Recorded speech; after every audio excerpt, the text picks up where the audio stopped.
Aditya ji. Good evening, everyone. It's giving me an immense pleasure to introduce CA Vijay Narayan Kevaramani ji. He is a chartered एक accountant. Minute Harish ji, there is an Harish echo. जी आपका disturbance है, 2 instrument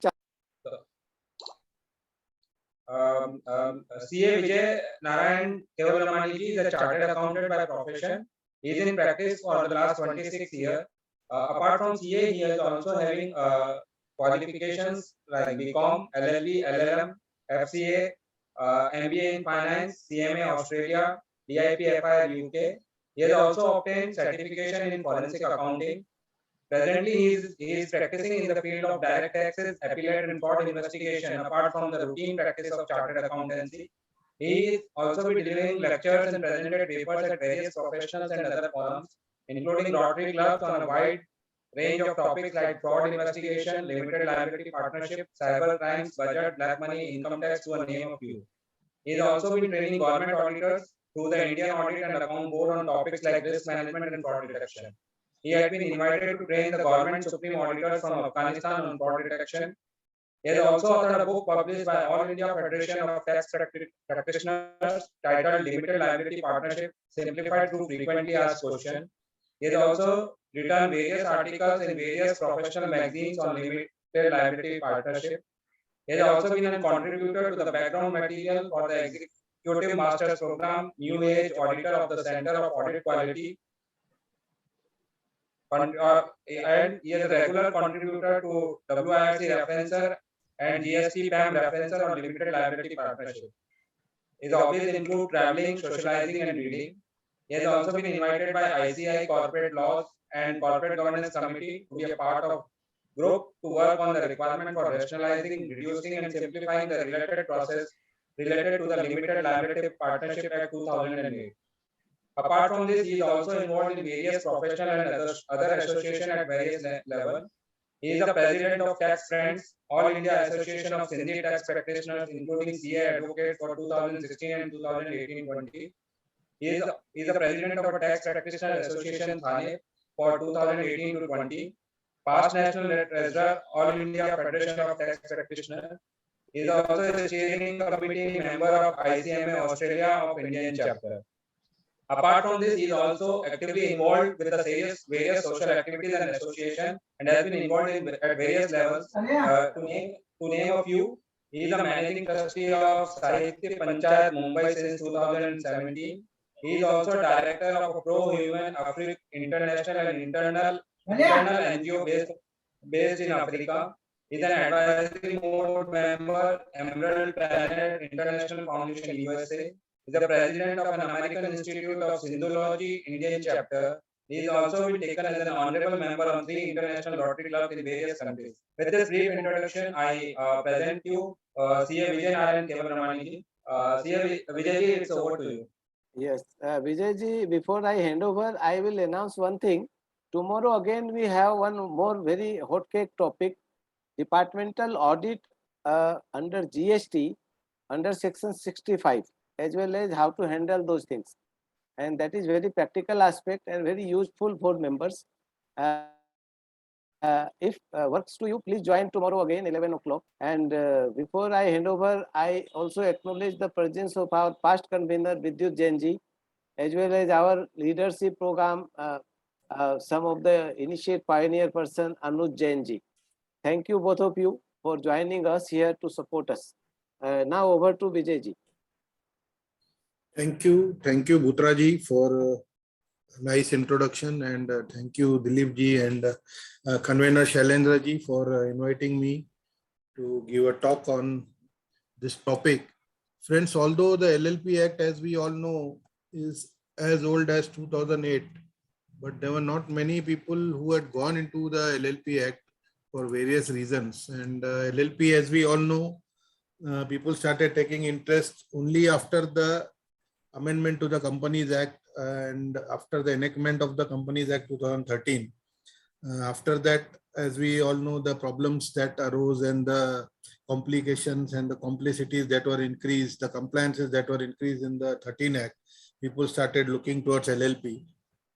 LLP, friends, when we discussed with Shailendra ji, He said, Vijay bhai, I just need taxation and agreement. I said, let us take an overview, because still I know that most of the people have not gone into the aspects of LLP, and when we get cases or when we get references, we understand the problems that people are facing. And so I had taken it up that I would take it up as a full-fledged topic and make the people to understand what is LLP. I hope my presentation is visible. Yes, your presentation is here. Thank you.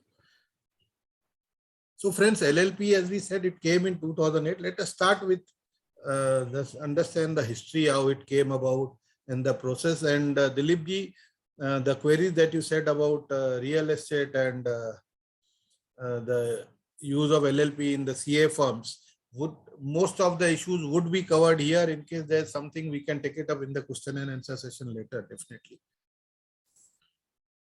So friends, let us have some insight into the LLP Act. It was started with certain committees, because as we all know that LLP and LLC is not a new concept in the corporate world as such. In India, it may be a new concept since 2008, but since it is not a new concept in the corporate world, it was always there in overseas, in Europe, in US. So there was a lot of pressure on the government to bring in legislation so that MSMEs could be benefited. So as usual, committees were formed. The main important committee, that's the Naresh Chandra committee, gave a report in 2003. They said that it can be started for professionals. But then, as it happens, the industry started raising a hue and cry. Why professional? Why not the industry? And then the JJ Irani committee was formed, and they suggested that yes, it can be started for MSMEs, and the other professions can also come in. And that's how a bill was brought in, LLP Partnership Bill 2008, which was passed on January the 8th, 2009, and thereby this act, which came into force, the LLP Act 2008. And the rules were notified on the 1st of April 2009, the LLP Partnership Rules 2009. So technically, the LLP Act became effective with the notification on the rules on the 1st April 2009. And friends, I would just like to tell you that as we have seen even in the Companies Act, a lot of notifications after 2013 have been given to make certain changes. The LLP Act has been amended after 2008, directly in 2021 with the amendment. After 13 years, there has been an amendment. Some major amendments have been done, which we will be looking at the end of this session. So first time it has happened that the LLP Act has been amended per se after 13 years. And that's why this committee of even the institute has been requested to provide suggestions, and we are part of that committee. We are working into further suggestions to simplify the LLP Act. We would just like to understand the salient features. Basically, friends, it gives you the benefits of both. What the LLP Act does it, there were problems with the Companies Act. There were a lot of compliances, there were a lot of procedures. And then we had a Partnership Act, which had its own grievances, its own problems. So what the government has tried to do is, in the LLP Act, they have tried to take the best of the both. Basically, you will find negative features are very less. It is basically the positive sides of both the acts that have been taken, and this act has been formed. As we look into point by point, it gives you the benefit of both a company as well as a partnership. So it is technically a partnership, but with a corporate structure. So even the LLP Act, now formally under the 21 amendment, they have stated that LLP is a body corporate. Although earlier also it was notified to be so, but officially now it has been taken up in the Companies Act 21, that it is a body corporate. LLP gives you a legal identity as you get in a company, which always was a problem in the partnership, to own property and get a legal identity and all that. There were many issues we have all faced as practitioners. So it has taken care of that point. Friends, we will be going into details in most of the points. This is just, I am highlighting the bullet points. LLP gives you a perpetual succession. Again, this was a problem in the partnership, that if there are two partners and one of them dies, then what happens? The partnership had to be dissolved. But it is not in case of a LLP. If you fulfill certain conditions, as we look later, there will be perpetual succession. The LLP will not be dissolved by default on the death of one partner if only two partners remain. Then the most important benefit is of a limited liability, which under a partnership, it was that there was unlimited liability of all the partners.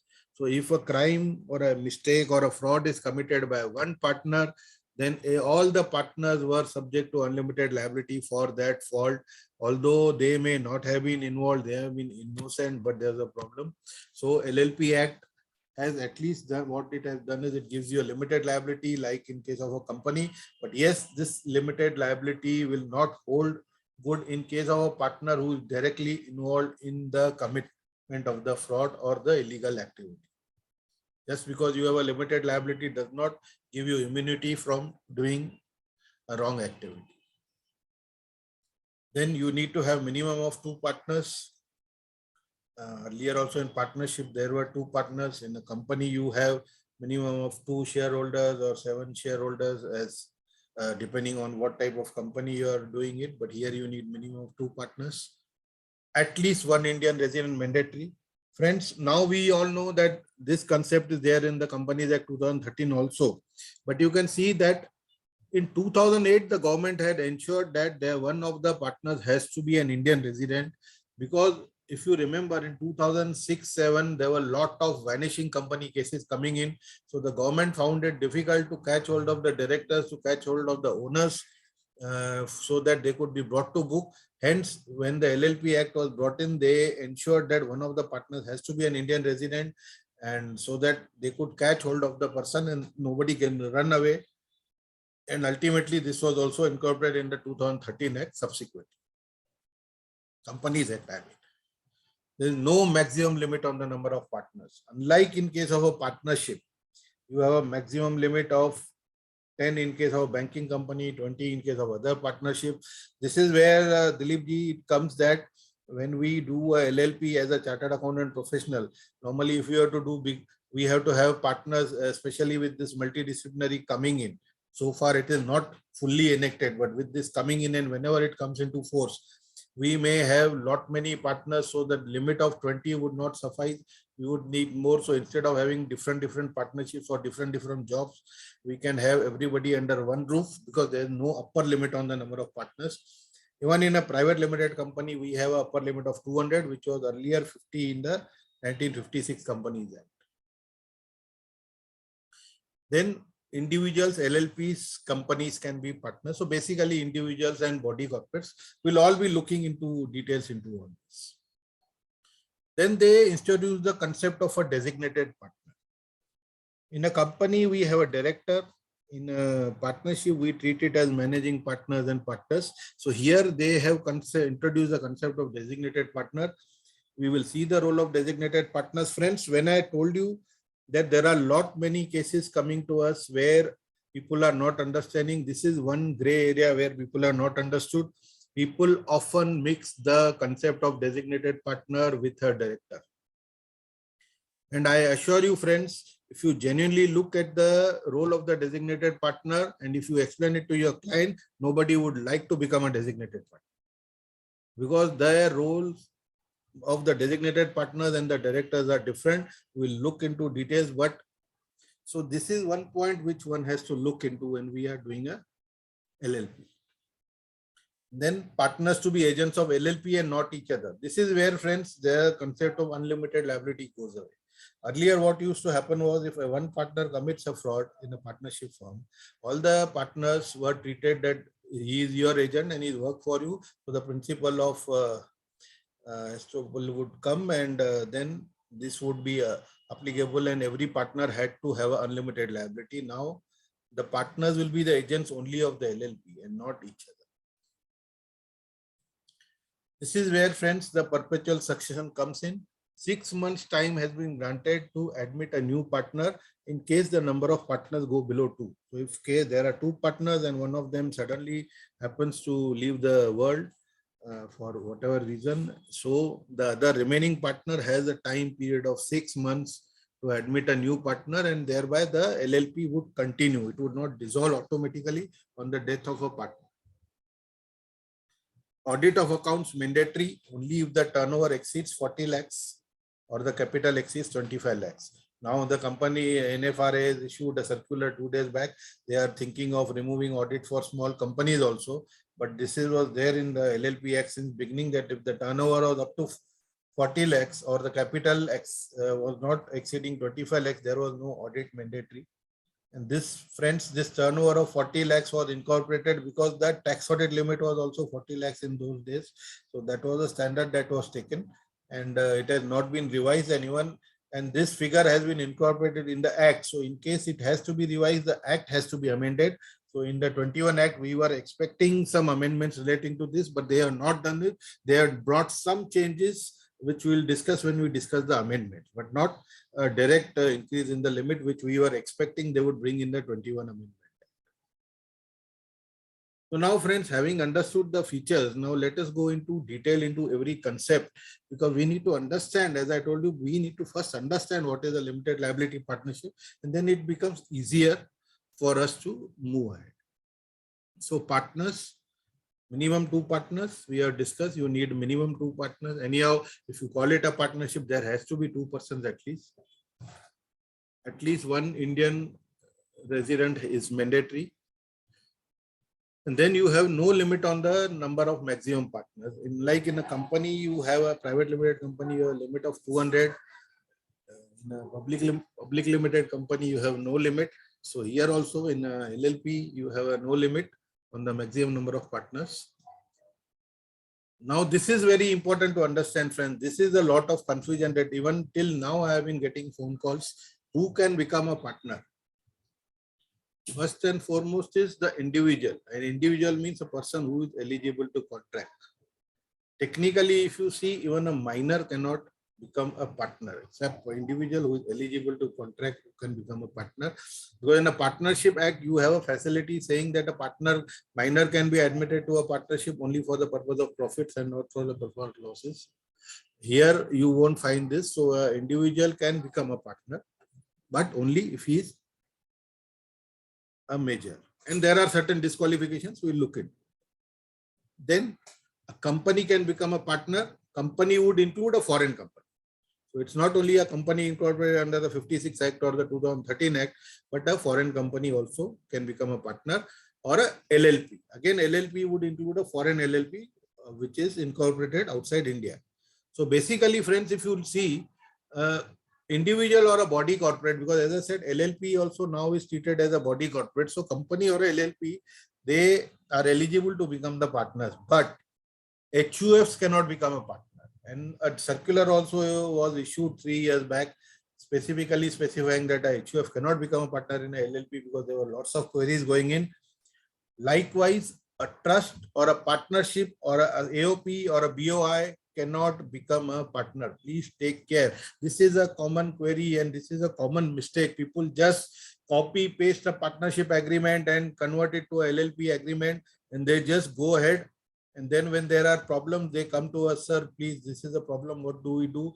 Please take care that only an individual or a body corporate, nobody else can become a partner in a LLP.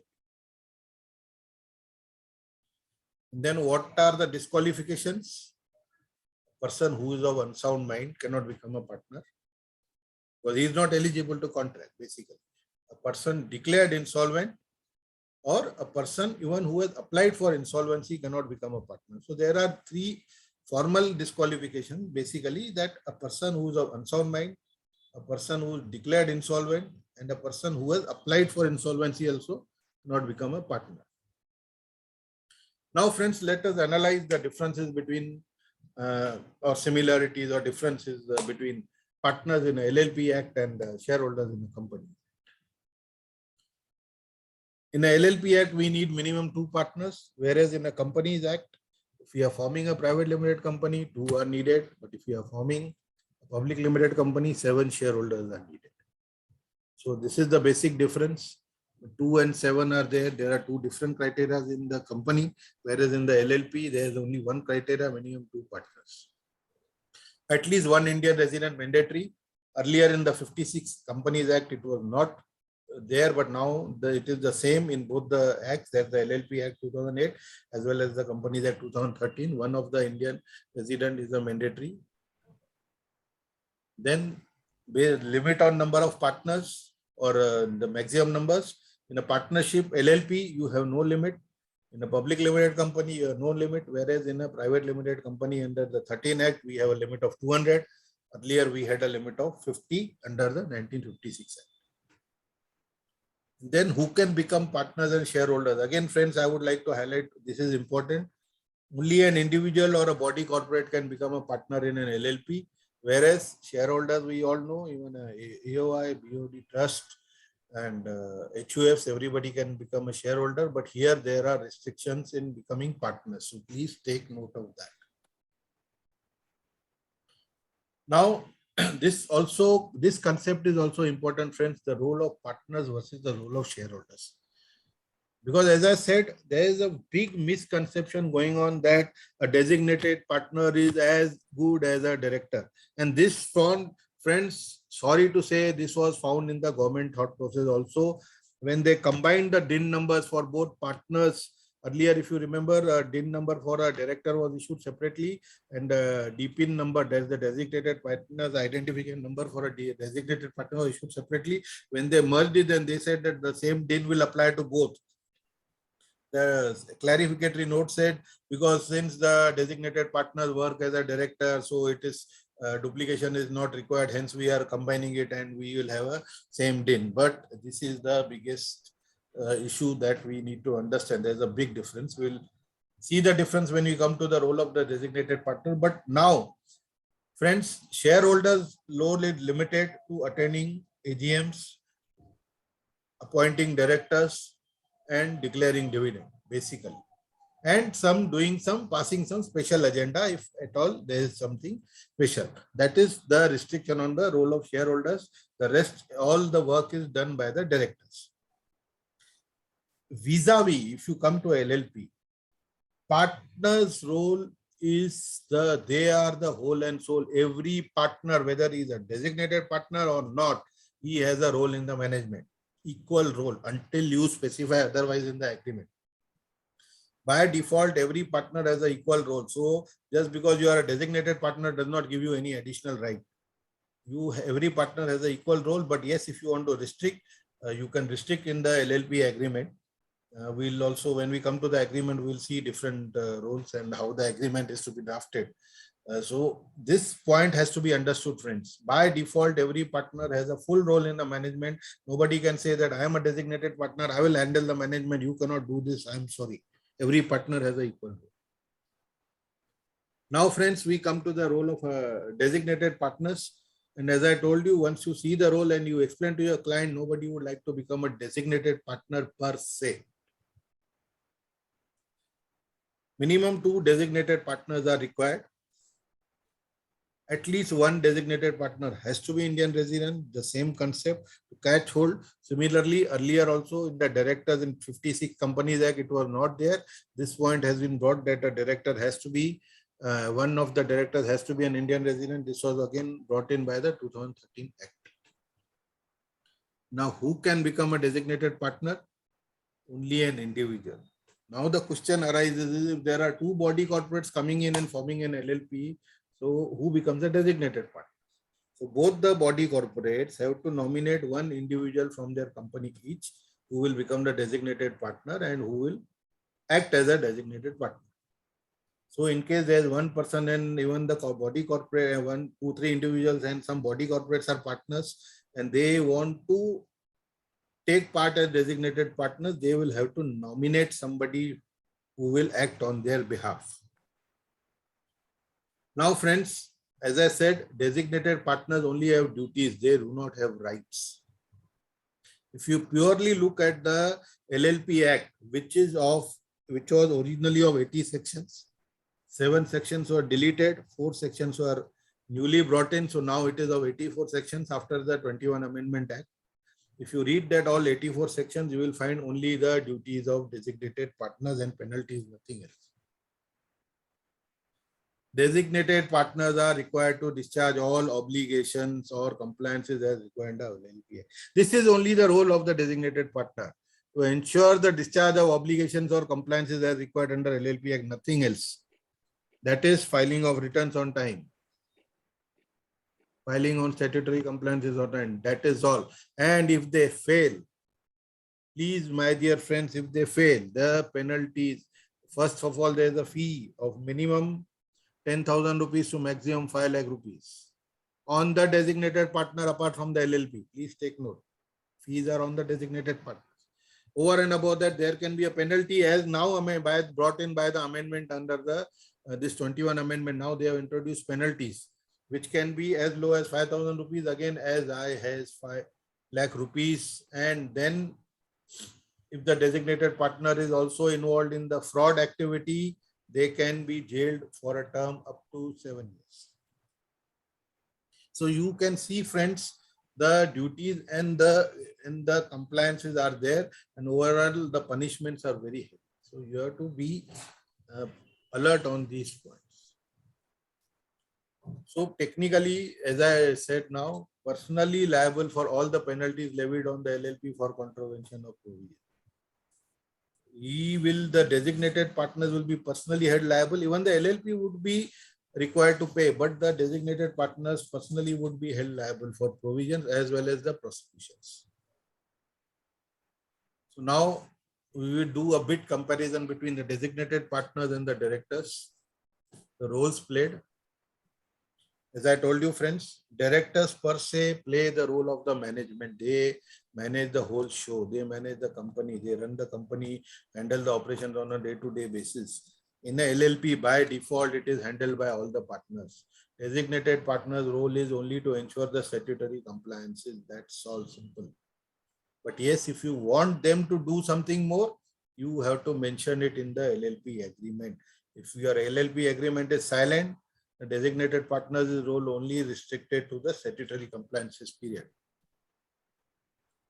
Then duties and liabilities. Practically, they are same as I told you. We had discussed their duties to ensure compliances. Income tax return has to be signed by the designated partner. Directors are also having the same duties and liabilities because they are also liable for penalties and all. But directors have got rights, whereas the designated partners do not have any rights per se defined by the act. You can give them the rights based on the agreement because this act is very flexible. Now we come to the third important concept, that is the contribution or the capital that we call in case of a company. So initial contribution is similar to the share capital in case of a company. So whatever contribution we say it is the share capital. The contribution can be brought in tangible or intangible form. That is, you can either bring in money through bank, you can bring in movable or immovable property which is tangible, or you can introduce some intangible property, that is, you have some IPR, maybe copyrights or patents which you want to introduce. You can bring in, you want to introduce your services, that is also allowed. That supposing now, especially in a CA firm, we have articles who are brilliant, and once they pass the chartered accountancy course, we would like them to become partners so that there is not a brain drain going out and we retain the talent. So the new partner says, sir, I am from a small background and I don't have the money to pay you to become a partner, the capital introduction.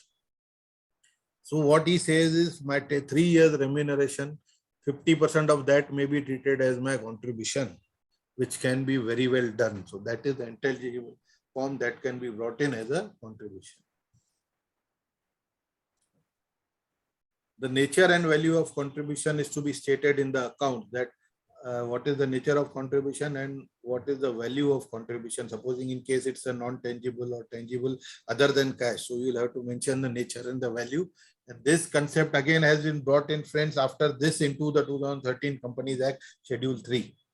Earlier it was not there in Schedule 6 that we used to find the balance sheet.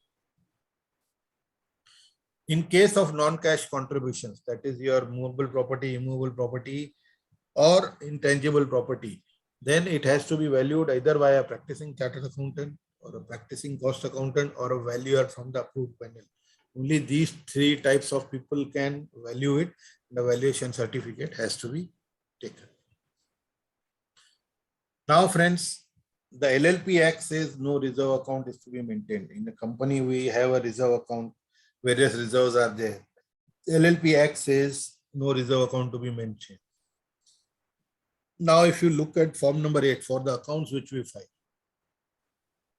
annual accounts that we file for the LLP, form number 8, there is a column of reserves. Now, this is a dichotomy. There are various other dichotomies in the working of the department when we go on to file. Technically, the Act says you don't need a reserve account, but still they are asking for the reserve amount in the form number 8. Partners can grant loan to the LLP. LLP can take a loan from others, which is a problem in the Companies Act, because then in the Companies Act, we have the deposit acceptance rules, which we have to adhere to. There are limits how the directors can give loan, shareholders can give loan, or other parties can give loan. There is no such restriction in an LLP. Everybody, LLP can obtain a loan from anybody. The only limit is 40A, that is the rate of interest under the Income Tax Act. Otherwise, there is no, as per the LLP Act, there is no limitation. Now we come to the most important part, the LLP agreement, which is the heart and soul of the LLP, because to run the show, you need an agreement. In the company, we have memorandum and articles of association. Partnership, we had a partnership deed, and here we have a LLP agreement. Friends, I can tell you that this is the one of the most flexible documents. It is one of the most flexible documents, LLP agreement. You can write anything. There is no specified format, no restrictions, but that should be within the legal purview. That's all. You can write anything which is within the legal purview. It is the most flexible document. So let us try and understand what is an LLP agreement. Section 210 defines LLP agreement as, friends, please note, I will take certain points on this.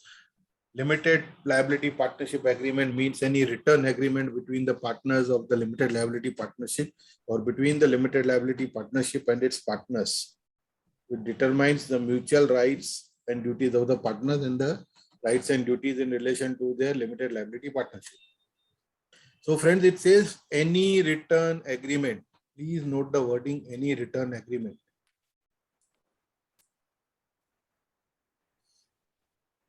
Now, if you look at the first schedule, it says that in case there is no agreement, then the provisions of the first schedule would apply. Here the definition itself says that it has to be a written agreement. But the first schedule says in case there is no agreement, it's an oral agreement, the first schedule would apply. So these are small problems which are there.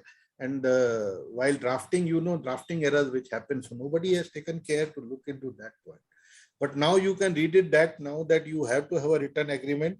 In case your agreement, there are certain points in the first schedule which we will look into now, which says, but if there are certain points over there and you want to override the first schedule, so if your agreement is silent on those issues, then the first schedule will apply in relation to those points. If your agreement defines something which may be contrary to what is written in the first schedule, your agreement would prevail. Ultimately, the first schedule is only an optional thing given, the agreement would prevail. So please take care. Whatever we now discuss in the first schedule, if you want to ensure that these points should not apply and you want to change it to your benefit, then you have to specifically ensure that at least those points are there in the LLP agreement. LLP agreement can be executed before or after the incorporation of LLP. Unlike in a company, you have to sign the memorandum and articles prior before applying for incorporation. In an LLP, you can apply for the incorporation. Once you get the incorporation certificate, form number 16, then you have to submit the agreement in form number 3. So better to have an agreement executed after the incorporation. Why I am saying that is because of this. Now we'll do it. In the absence of agreement, the first schedule should apply, which I told you earlier. If the agreement is signed prior to incorporation, it needs to be ratified by the partners. So friends, if you are, say, supposing getting incorporated on the 1st of October and you have signed the agreement of 30th of September, you will have to call a meeting of the partners. get it ratified, and then along with the resolution of ratification, you have to file, and all this has to happen within 30 days of the date of incorporation. File form number 3. So the best part is keep your draft agreement ready. I don't mind, keep it stamped. The moment you get an incorporation on first, sign it on the 3rd or the 4th working day, and immediately you can file your LLP agreement on the 5th, because you don't have to call a partnership meeting, and immediately you can submit to the government. This is the best way to move about. Rest is definitely up to you. Now we'll look into the features of the first schedule. As I told you, the first schedule just says that in case of the absence of the LLP agreement, but this also means that in case the clauses mentioned in the first schedule are omitted in the agreement, then the clauses in the first schedule would apply. What are they? All partners are entitled to share equally in the capital and profits and losses. So by default, every partner has an equal share in the profit or losses. In case you need to have a separate profit and loss ratio, please mention it in your LLP agreement. If your LLP agreement is silent on that, by default, every partner, you can have this clause silent in the LLP agreement. All the partners would equally share, equally have to bring in the capital as well as share in the profits and losses. Indemnity clause, normally by default. All partners entitled to take part in the management. This is what I was saying when we discussed the role of the partners and the role of the directors and the designated partners. By default, all the partners are entitled to take part in the management. So if you want to restrict the role of the partners in taking part in the management, so you please mention in the agreement, A, B, C would be looking into this, C, A, B, D would be looking into this, or these are the managing partners, or so and so on and so forth. So you have to define it in the agreement. Otherwise, every partner is by default entitled to take part in the management, irrespective of whether he is a designated partner or no, it doesn't matter. No partner is entitled to remuneration. So in case you need to pay remuneration to the partners, you have to mention in the agreement. If your agreement is silent, no remuneration can be paid. No new partners can be introduced without the consent of all partners. All the decisions with the majority of partners consent.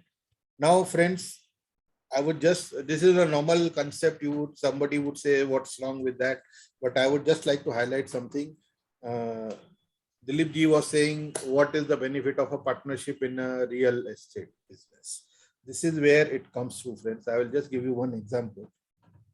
Supposing we are signing an LLP for a real estate. Somebody is bringing in land, or he is financing the project. But he says, I am not interested in the day-to-day working of the LLP. I am just interested in the project and my profit, simple as that. So what happens over there is, you have to mention in the agreement specifically that the day-to-day management would be, supposing that partner is A, you would say the day-to-day management would be X by Z. But in case any decisions relating to the project, like taking a loan against the project, selling of the project, transferring the project, or making major changes to the project, the consent of A would be required. So you can have a veto clause also. This is the flexibility that you get in an LLP agreement. So it also means there may be financing partners who may like to have a veto. There may be, as I told you, the major partners who's bringing, he just says, I am bringing in my land, you develop it, and you give me my remuneration. I am just being a partner just to safeguard my interest, simple. But I will not be involved in the day-to-day. So he will not be involved in the day-to-day management. You make it clear. But yes, anything related to the project, you would like to have a veto, you can give that also. These are the facilities and the flexibility that I was speaking. Minutes to be recorded within 30 days and all decisions recorded. Friends, one thing I would like to say over here is that there is no periodicity of the meetings of the LLP to be held. Unlike in the company that we have, periodicity is defined that every board meeting has to be held once in a quarter, AGM has to be held, SGM has to be held whenever, EGM whenever required, and all that, so forth. audit committee and all, nothing is here, nothing is given.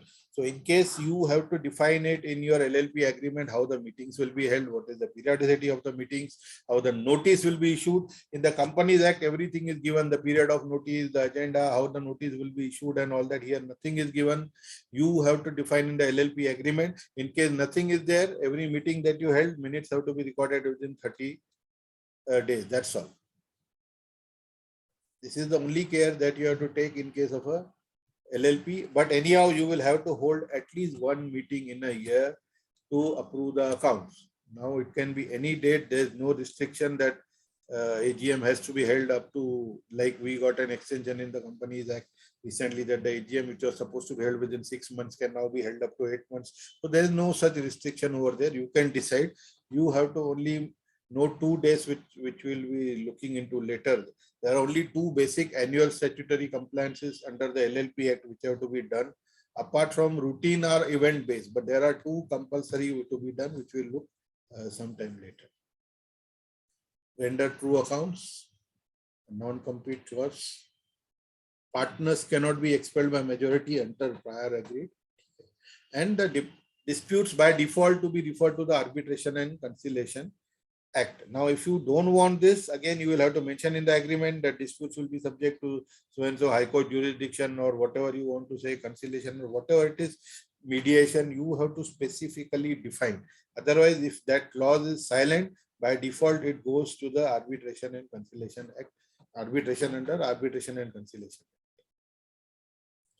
Now, friends, we have looked at the first schedule. Now we come to the LLP agreement per se. How, when we are preparing the LLP, I will not be discussing on how to write an LLP agreement. We are all professional. I will not be going into the recitals.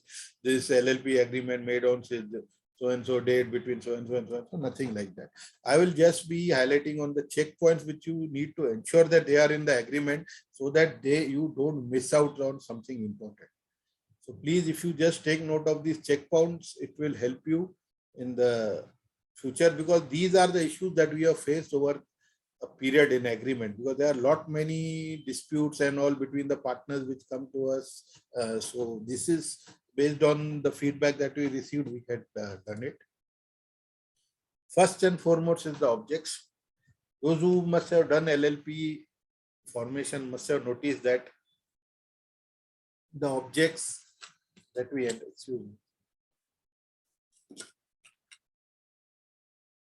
objects that we enter in form number 1, now that run form is there, while taking a name approval.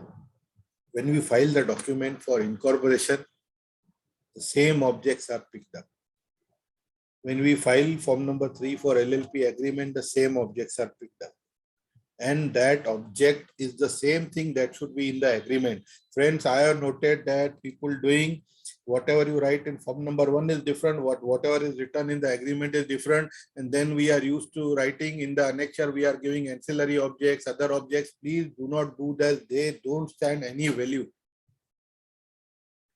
The objects that you have mentioned in the forms is the only point that will take care in the legal line. Please take note of that. And that is an object up to 500 characters. Then you have to mention the registered address. You can also have a correspondence address. LLP Act gives you a flexibility. You have to just fill in a form number 12 and inform the ROC, and then you can have an official correspondent address for communication if you have to have a separate registration and correspondent address. Then the contribution or the capital. Again, friends, coming to the contribution, there is one thing I would like to highlight. You can have a different stage-based contribution. Unlike a Companies Act, where whatever the paid up capital that you say, it has to be brought within 30 days of the date of the incorporation. Here, there is no such rule. First thing is, there is no minimum contribution mentioned. So you can start with as low as 500 rupees. No problem. There is no minimum contribution mentioned. And then you can have a step base. So what you can say, supposing we were discussing about a real estate project. So the project cost would be say 10 crore rupees, but everything is not needed now. So what I need now is 2 crore rupees to buy the land. Then I need say 1 crore rupees after some time when we start the foundation. Maybe 1 crore after when we start the plinth. So it is an event based. So you can mention here that the total contribution would be 10 crore rupees. It would be brought in as under. Initially 1 lakh rupees, 2 crore rupees when the land is brought. So and so event based you can mention, no problem at all. It is so easy. So technically that 2 crore rupees would become your authorized, although not authorized per se, but it technically becomes. So, but you can bring in it in stages, no problem. Just because you have committed that our capital would be paid up capital would be 10 lakh rupees, 10 crore rupees. So it has to be brought in at once. So no need at all. This is the beauty of LLP agreement. Then you have to mention the mode of contribution as we have discussed earlier, whether it is cash, movable property, intangible asset and all that, and the mode of valuation. Then friends, again, this is another good feature that you have in an LLP, the changes in contribution. In case of a Companies Act, if you want to change the capital, that is, if you want to increase the capital or reduce the capital, you know the formality. To increase, you have to first check the authorized. If it is not there, fill in that form. Then you, to increase, you have to bring in and again fill in the form, submit to the ROC. If you want to go for a reduction, then there is a whole process, NCLT approval and all that. Nothing like that is here.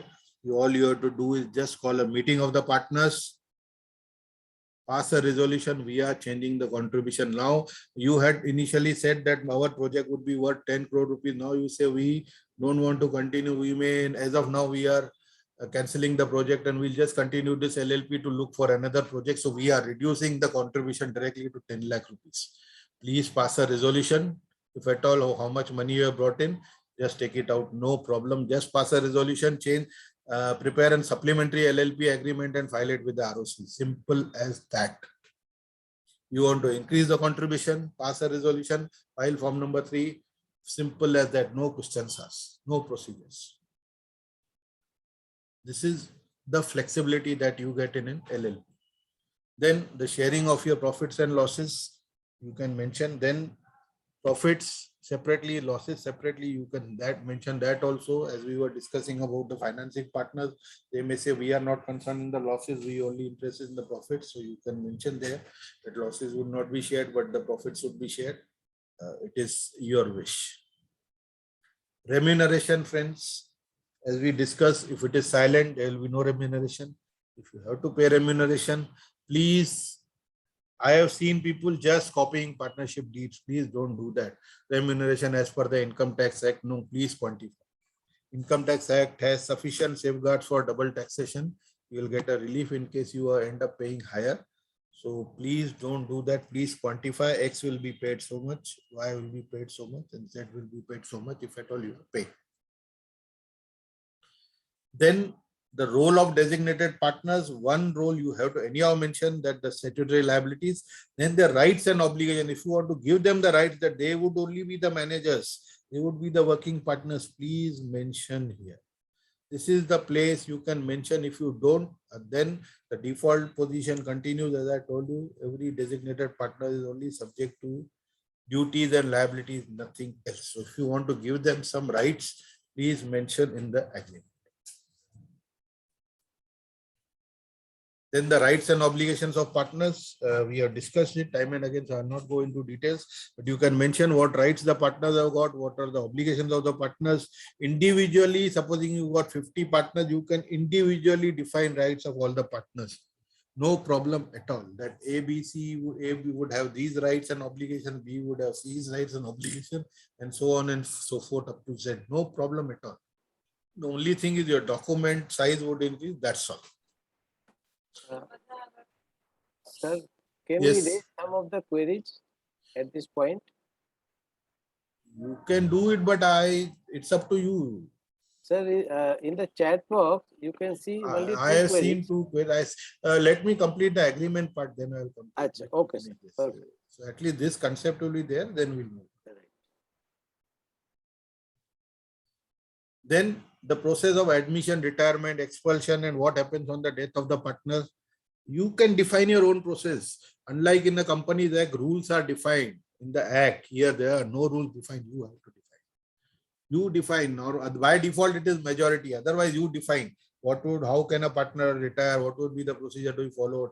Or procedure for expulsion, procedure for admission, under death, whether you want to admit a legal heir, yes, no. Please define that. This is the flexibility that you get. Assignment of financial interest.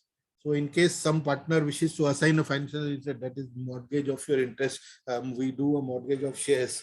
If at all we take a personal loan.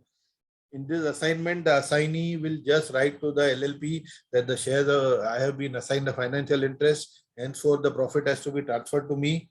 So that can be done. The only thing is that the assignee has only the right in the financial interest. So at the most, he will be having a right to see the balance sheet, financial accounts. But he, by default, just by the basis of assignment, he will not have a right on the management. So the right that assigner partner will still have the right in the management and the other roles. He will not lose any right except the financial interest. That's all. Then meetings and minutes, as I told you, there's nothing defined in the Act.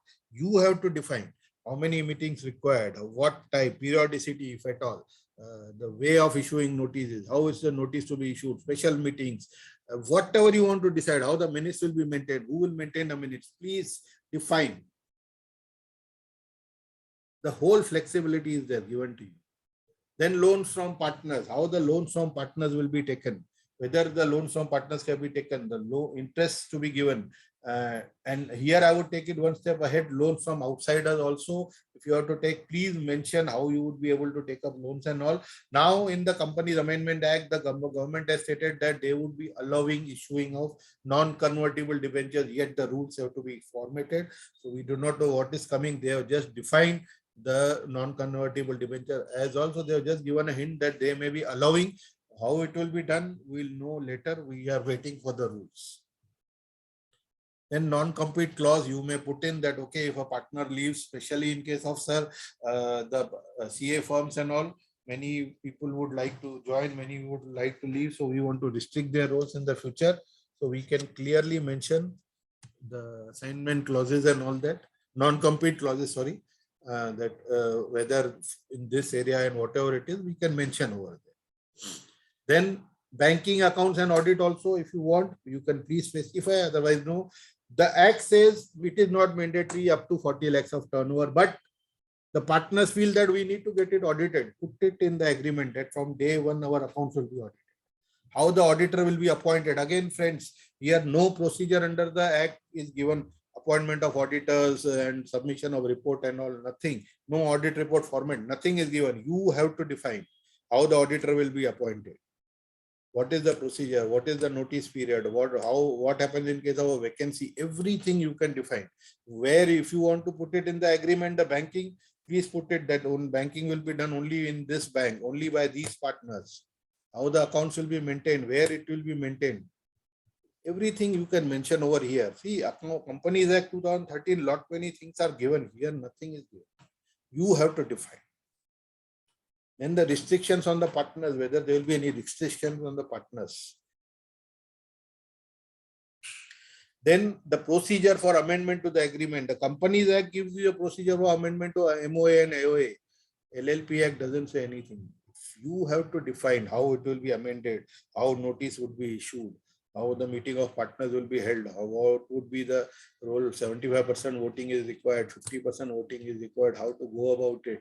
So you have to define the whole procedures. Indemnity clause. Indemnity clause basically will be three-way. LLP to the partners, partners individually to each other, and the partners to the LLP. So they are technically, what we mentioned is the three-way indemnity clause. But again, you have to decide. Now, winding up procedures. Now we have the LLP winding up rules 2012. So they are quite simple. We have to go by that. Earlier there were initially, if you see the original LLP Act, it was very clear. It was just to pass a resolution and submit to the tribunal, and the winding up process was very easy. But now then they brought in some other rules, and LLP winding rules 2010 were brought in, and then LLP winding up rules 2012 was brought in, which still prevails. So you have to just follow the rules. Then the resolution of disputes we have discussed earlier. In case you want to go to arbitration, you can go. In case you want to go to any other mode, please mention here. If you don't, it will by default go to arbitration under the Arbitration Act 1996. And the ancillary clauses 2 or 3, if at all you want to put in, and it has to be done somewhat. If it is a conversion from firm or company, you have to mention that this has been formed for as a conversion from firm or company, and any other restrictions you wish to put it, which maybe I have missed out. You are free to do that. One more point just before we go to the question and answers. Stamp duty. This is a normal question that is coming on the LLP agreement. LLP, even for the Stamp Act, is treated as a partnership. So whatever is the stamp duty payable in case of a partnership in a particular state, if there is a Stamp Duty Act available, or if in India where there is not applicable, then under the Indian Stamp Act. So in Maharashtra, we have a minimum of 500 rupees for every 50,000 rupees, up to a maximum of 15,000 rupees. This is only in case there is no immovable property. But if there is a conveyance of a immovable property, that somebody is bringing in land or somebody is bringing in a immovable property, then the maximum duty that is payable, stamp duty payable on the conveyance, will be the stamp duty payable over here. So please note this. Based on that, every state has a different, like Gujarat has a different Stamp Act. Some states may not be having it, so the Indian Stamp Act would apply. And the only point is on conversion to LLP. So when you are converting a firm or a company to LLP, in case you are converting a firm, there is no difference. So there would be no stamp duty except that 500 rupees or whatever this you are paying. No issues. See, the issue arises is only when you are having a non-immovable property in the partnership or the company. Otherwise, the system is clear.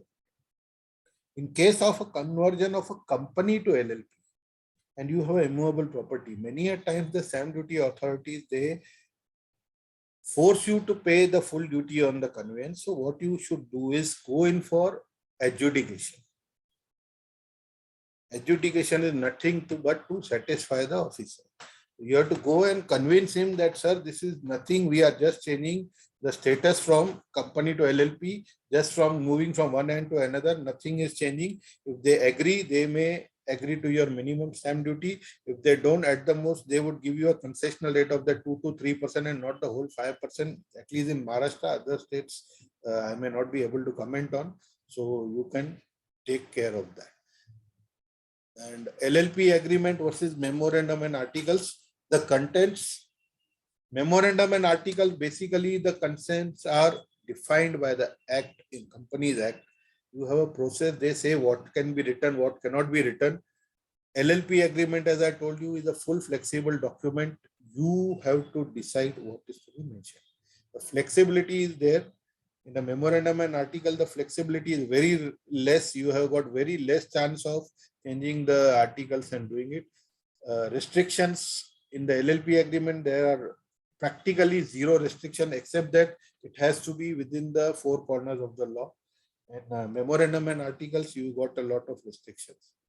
Against stamp duty, LLP agreement, we are defined. The maximum stamp duty is 15,000. Memorandum and articles, we know the stamp duty rate is given in the Companies Act and this thing, and accordingly we have to pay the stamp duty.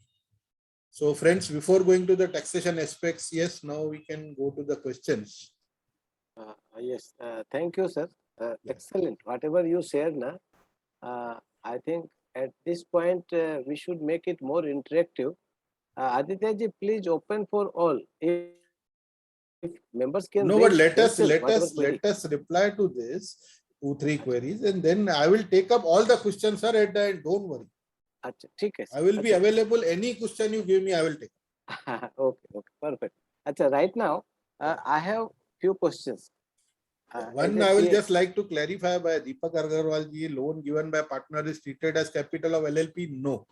I had written it over there because just for a loan, I didn't want to go to a separate section. That is why I had combine it with the contribution section. But please don't confuse. Loan given by a partner will not be treated as a capital of LLP. It will be treated as a loan only. The other question by Anup Pandya ji. Can NLP give loan to partners? If yes, what are the repercussions of giving loan to partners under LLP Act, direct indirect taxes.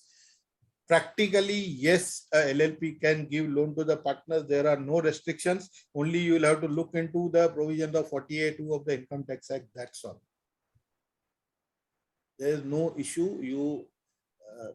No problem, no restriction under the LLP Act. LLP formed with Nitesh Patel ji has given this query. LLP formed with 50,000 as initial contribution to save stamp duty cost, but partners brought in 10 lakhs. Now can additional amount be shown as loan from partner or current capital? The additional amount has to be shown only as a loan from partners. It cannot be current capital, because if you show it as a capital, then maybe there may be issues with the stamp duty. So it's always better you show it as a loan, maybe interest-free loan or with interest. Yes, Dilip ji, now you can. Yes, sir. Yes, from the CA perspective, for the networking and partnership, we all are suppose going for expansion, right? In Yeah. that case situation, in case of a partnership firm, if Yeah. there is any change in the firm, right, even Yeah. inclusion or exclusion, Yeah. that requires the whole amendment and all signatures of all partners. But Yes. in this case, if we go and write in the specific terms and conditions in the agreement that these are the, say, consider 2-3 persons apex body made, and any new partner can be added with their choice, and no say suppose there are 200 partners, Yeah. it will be very difficult if a signature will be required by all the partners. If No, the but apex body is made and No, they sir, are but you will need technically all the signatures. There will be very difficult to have this restriction of apex.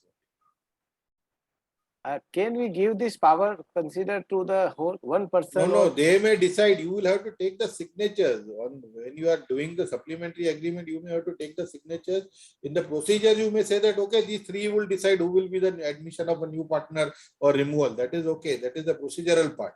But when you file in the supplementary agreement, you will have to take the signatures of all the partners. consider right now there are 10 partners, for example. Yeah. Okay, Yes. and as of now they decided we should go up to 50 partners, Yes. expansion mode, and LLP is formed. And in the agreement, they have mentioned the ex-partner or two partners can take a decision that 11th or 12th partner can be added or not, right? Yes. In that situation, admission of those new partners, whether agreement fresh to be prepared and submitted or only some. No, supplementary agreement has to be prepared, and then it would require the signature of all the partners. Even if the agreement says that this power is given to these The two power is given, they are admitting, nobody can challenge the admission, but the supplementary agreement has to be signed by all the partners. Nobody can challenge the admission process. Then that means, sir, it means this is a lacuna when the government has given this kind of privilege for CA firms. You go expand yourself and be multinational, and you become unlimited number of partners, maybe 500. Then 500 times, every time we have to add and amend. This is the thing which I can see as of now. I know that is there, but as of now, there is no such thing. You will have to go through that. Okay. Okay, I got that, sir. And secondly, Yes. can you tell what is the minimum stamp duty applicable in Mumbai? 500 rupees. I told Minimum. you as good as a partnership. As well. Okay. Okay, and then remuneration part can be paid to the partners, as you said, which can be defined in the agreement.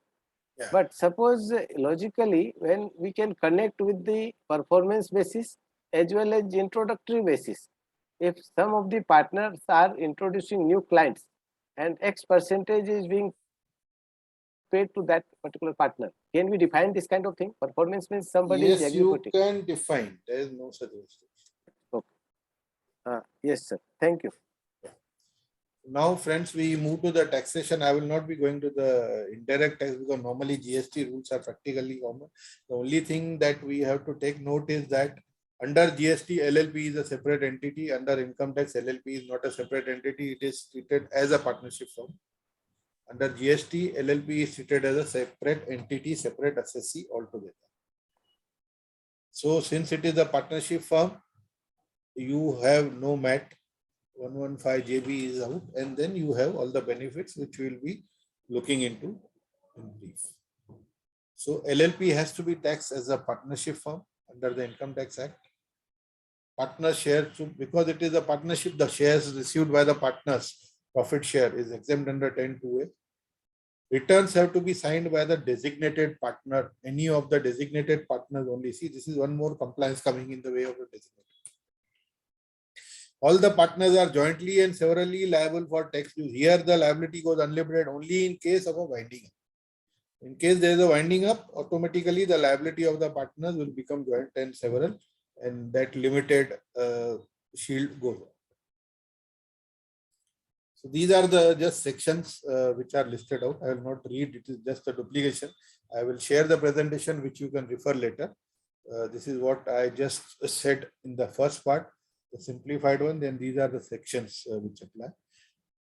This is important that although it is treated as a firm under the Income Tax Act, but 44 AD does not apply to LLP, although it applies to a partnership. So this you may take note. 44 AD does not apply to an LLP. Then, because 115 JB is not there, now it's a firm, 115 JC would apply alternate minimum tax. Tax credit to be available, alternate for minimum tax. Introduction of capital asset of the partner, 45(3), the same provisions would apply. 45(4), the transfer of capital asset on dissolution or retirement of partners, as even now as amended by the previous finance bill, Finance Act would apply. 40B, remuneration and interest to partners, the same rule, that is remuneration to 90% of the first 3 lakhs and 60% of the amount over there, and interest to partners 12% as of now, and the interest may or may change later. Then 40A2, payment to related parties.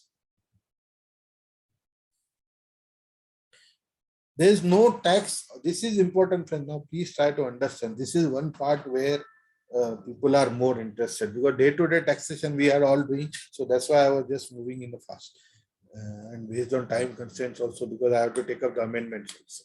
So no tax on the conversion of firm to LLP. By default, there will be no conversion, because even if you see the rules of conversion under second schedule of the LLP Act, it says that we will go to the conversion part later. If all the partners continue to be partners in LLP and all the rights and obligations are the same. If you read the second schedule, it says that all the partners have to be continuing in the LLP. And all the rights and obligations have to be the same. So by default, there will be no tax on conversion of a firm to LLP.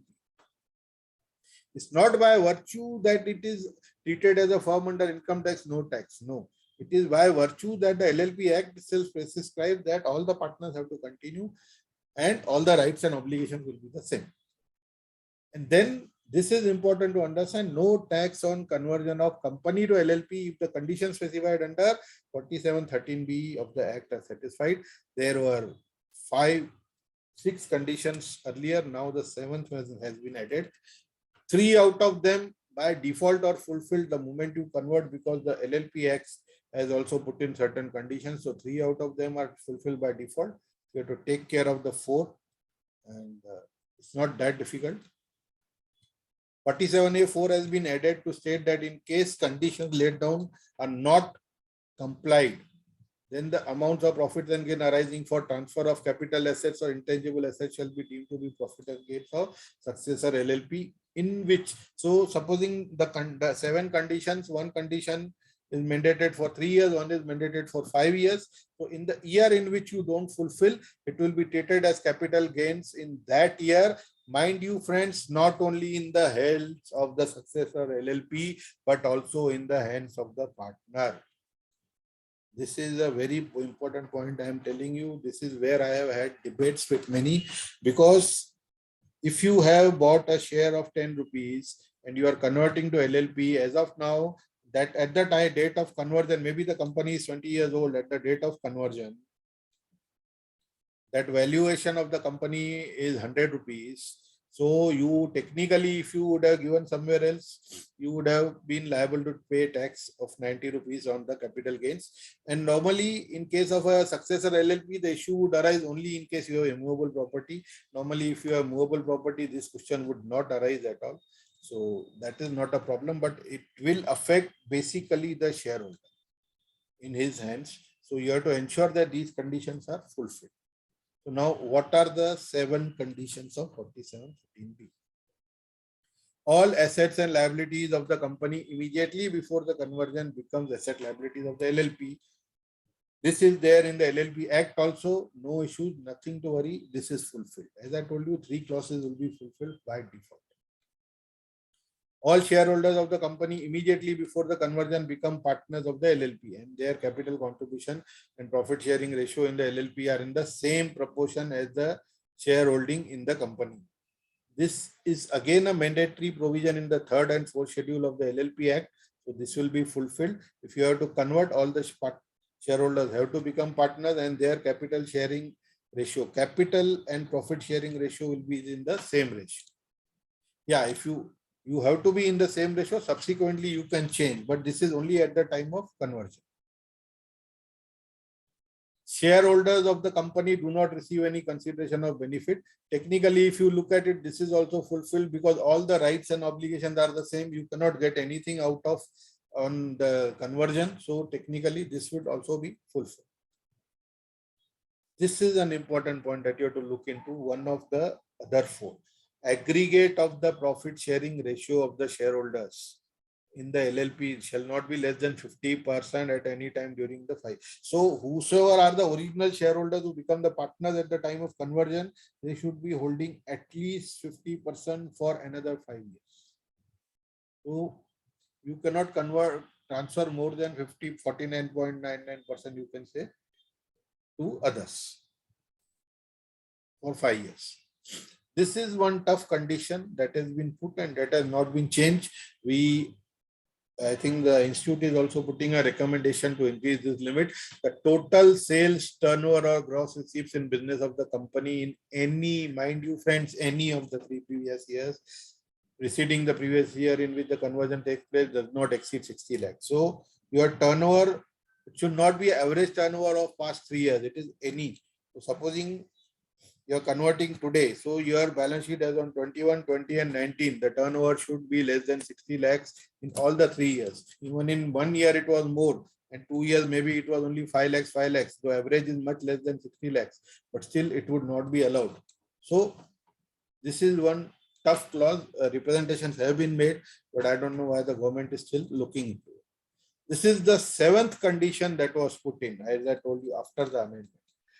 Total value of assets of the company as per books of account in any of the 3 preceding previous years in which the conversion does not exceed 5 crores. Friends, what had happened was many companies started converting their companies to LLP, and they did not have turnover, but they were just holding companies and they used to get dividends. So they were converted to LLP so that the dividends could be taken out, because once you are in a company, it's difficult to take out the money, and then the MAT process and all, everything applies. So to avoid that, they started doing it. And because they were holding companies, their assets were valued much more than 5 crores. So to stop this, the government has brought this amendment that it is there, and then no amount is paid either directly or indirectly to any partner out of the balance of accumulated profit. So in case on the date of conversion, you have reserves which are converted and transferred to the LLP, reserves in hand, you cannot withdraw any of the reserves till 3 years. After 3 years, the money you can withdraw. Up to 3 years, the reserves have to remain in the LLP. So this is the condition. So basically, friends, if you fulfill all the 7, then there will be no tax on conversion. If any of the 7 is not fulfilled, there will be a tax on conversion, or in any case, in any future year, 3 years or 5 years, in wherever applicable, if it is there. 1 year, 1 year it was 5 years of 50% and 3 years no withdrawal. Within that, if you do it, then in the year in which there is a non-fulfillment, the tax would be applicable. What are the effects of conversion? Depreciation, they have stated that supposing you convert mid-year, we cannot allow you double depreciation, because under income tax, depreciation is based on the period. So they say if you have claimed depreciation of the first half and you convert in December, you can claim depreciation only of the second half. You cannot claim depreciation of the full year.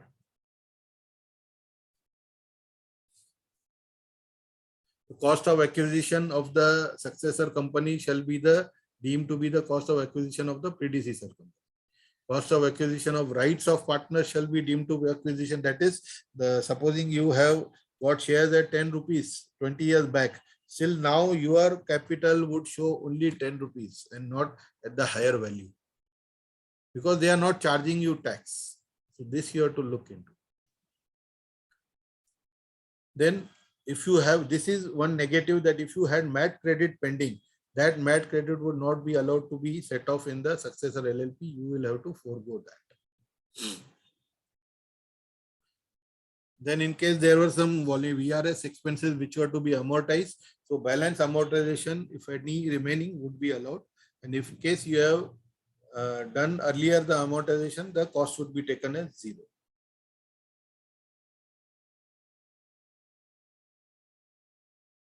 Similarly,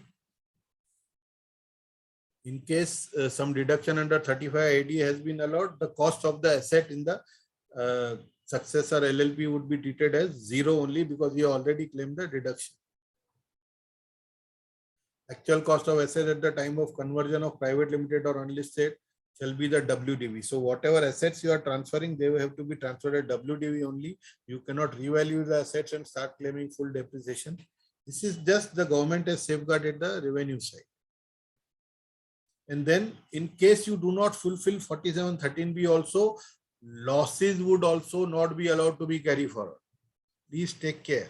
Not only capital gains would be taxable, but even the losses or unobserved depreciation will not be allowed to be carried forward if you do not fulfill any of the condition in 4713B. And in case you fulfill at the time of conversion and subsequently in which year you are defaulting, then in that year the losses would be taxed in your hands. So this was a brief about the taxation. I have not gone into detail, just to have a basic understanding how it impacts. And definitely there are some startup benefits which now the government has given, which I have not gone into, which needs a separate talk.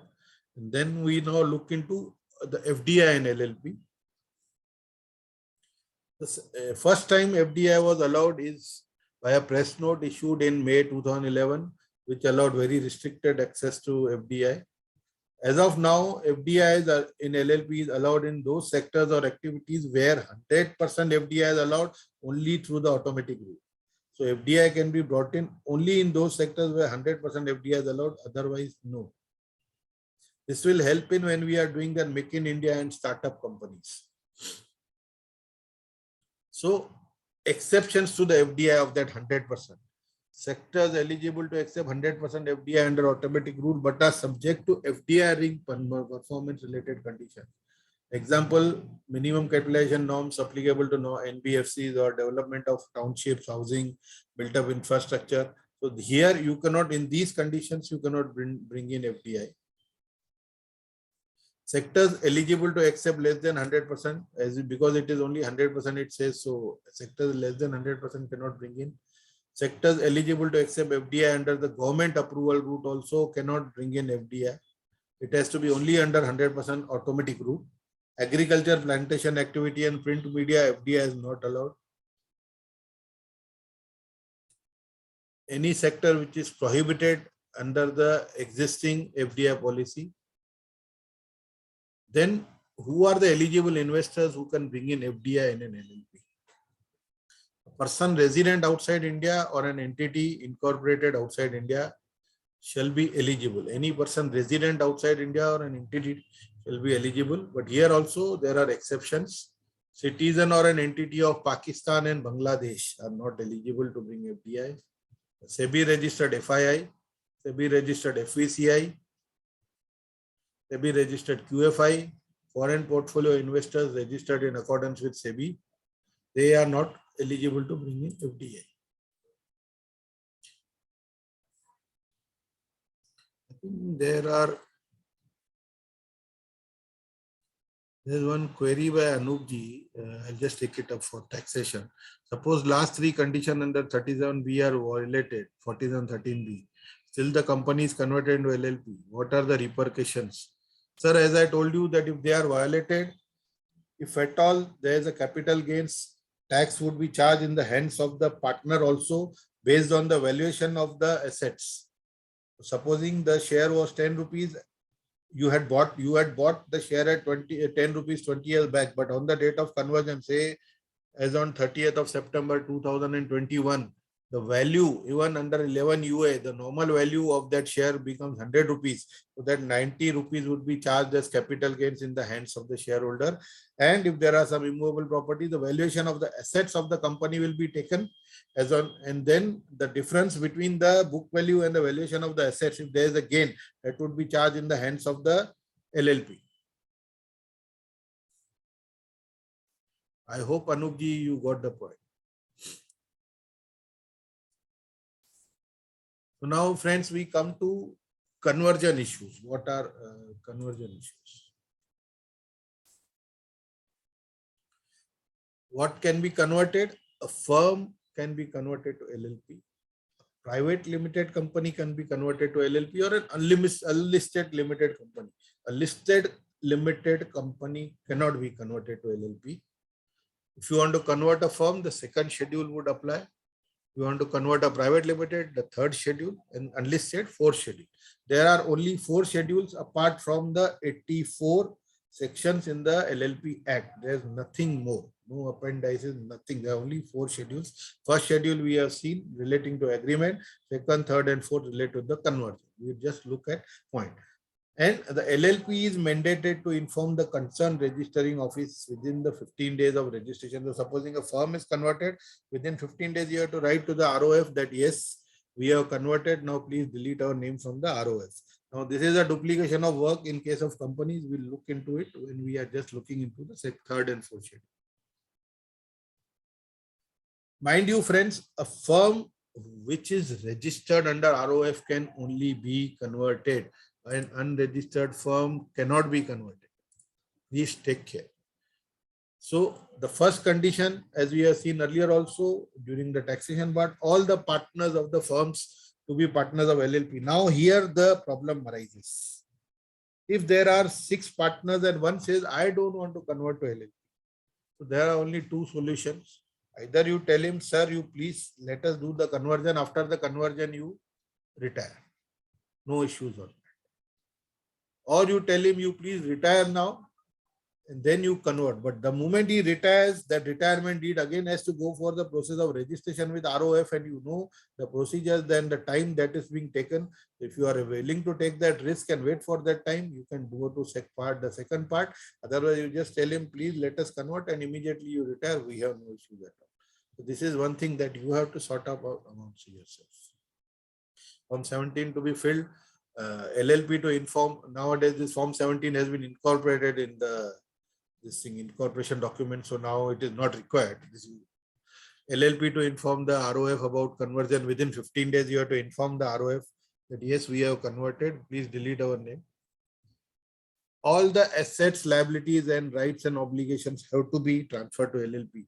So you cannot say if a partner is that, okay, we are transferring, we are converting, all the partners will be partners, but these assets will just give it to the partners, and all the assets and liabilities have to be transferred. All the rights and obligations have to be done. Statement of conversion has to be mentioned, all correspondences for 12 months. So that is for 12 months, you have to mention in all your email, letterheads, envelopes, or any correspondence that you are sending that this LLP is found by converting so and so firm. For 12 months from the date of conversion, you have to mention. All pending proceedings against the firm to be continued against the LLP. So if there were any pending proceedings against the firm, they would still continue against the LLP. Just by conversion, you cannot avoid pending proceedings. The partners would continue to be liable jointly and severally unlimited for the liabilities before conversion. You cannot say that now that I have converted, my liability is limited. Yes, your liability is limited only for the events occurring after the date of conversion. Up to the date of conversion, our liability is not limited. All existing agreements and contracts to continue as if of the LLP. So whatever the agreements you got with vendors, employees, or contracts, they will continue. All you have to do is just issue an addendum or a corrigendum and attach it to that agreement, that henceforth, instead of the name of the firm, the name of the LLP should be read in. That's all. Now I have combined the provisions of Schedule 3, third schedule and fourth schedule, that is conversion of private limited company and unlisted public company.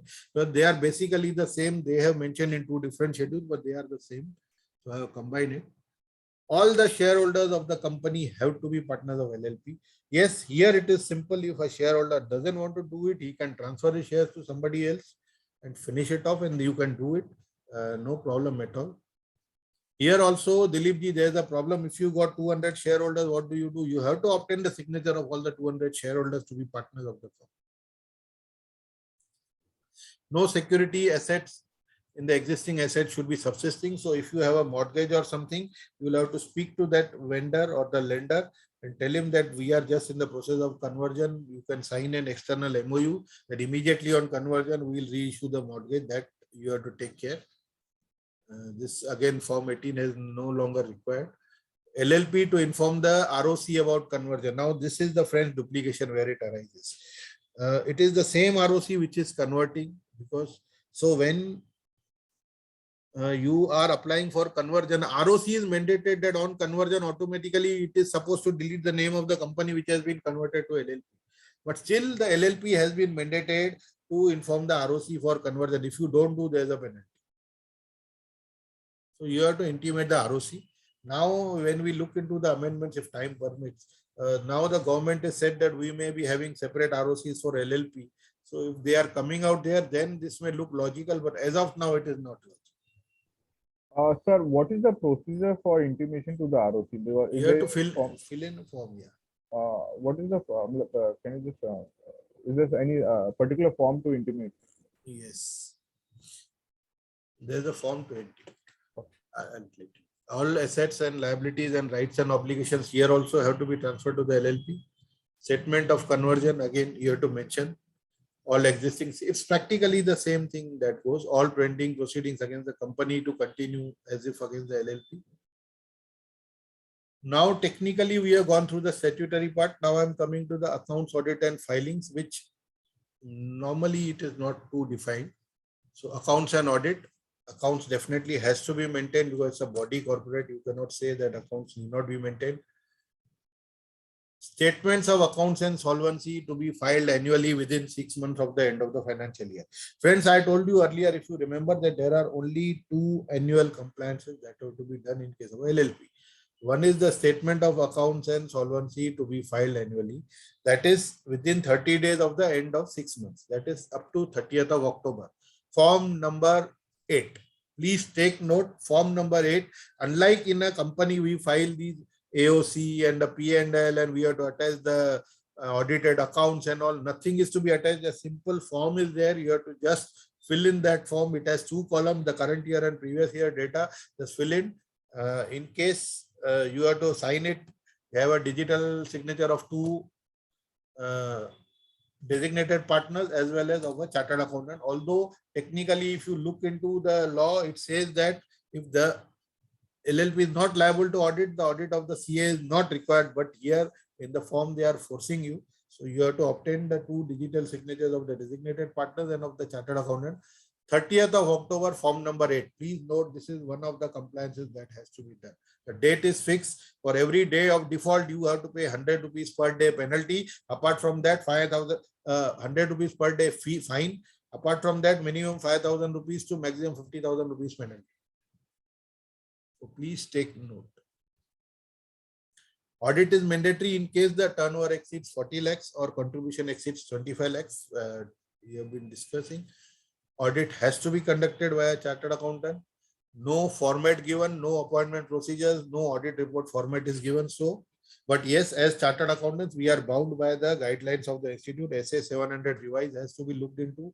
The format that format at least has to be used. We have no Mao Caro, no Caro, nothing is applicable over here. Now they are planning something because they are trying to bring in mandatory accounting standards as per the amendments in the Act. So maybe we don't know what is going. Annual return. Now this is the second document that is to be filed. Annual return form number 11 has to be filed within 60 days of the end of financial year. That is 30th of May.